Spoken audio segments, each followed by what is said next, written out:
It's Human Rights Week, and this year's theme is Make Rights Real. Did you know there's a United Nations document that sets out all of the rights that children and young people have and what governments need to do to protect and fulfill those rights? The UN Convention on the Rights of the Child outlines 42 child rights. It recognises that children have the same rights as adults, while also needing special protections. Australia ratified the convention in December 1990. This means that Australia has a duty to ensure that all children in Australia enjoy the rights set out in the convention. One of our favourites is Article 12, which says that children have the right to say what they think should happen when adults are making decisions that affect them and have their opinions taken into account. It's quiz time. True or false? Organisations that work with children and young people in Victoria will be required to inform them of their rights.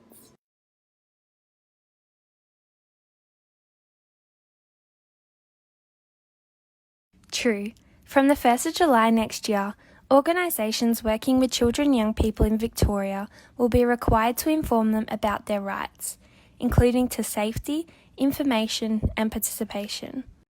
Find out more about the new child safe standards at the Commission's website. While we're on the topic of children and young people's rights, the Convention on the Rights of the Child also applies to the justice system. The age of criminal responsibility is the age that a person can be convicted with a crime and put in detention. What age does criminal responsibility start in Australia? That's right. In Australia, it's 10 years old. This is us at the age of 10. Right now, here in Victoria, children as young as 10 can be arrested by police, detained and sentenced to custody. That's not okay. The United Nations Committee on the Rights of the Child says it's not okay. They have recommended that the age of criminal responsibility be raised to at least 14. We need to raise the age to bring the law into line with medical evidence about children's brain development and the evidence about community safety.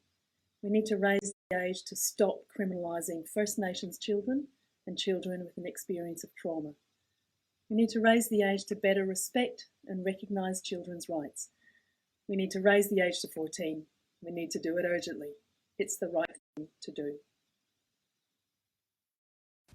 Human Rights Week this year has been all about making rights real.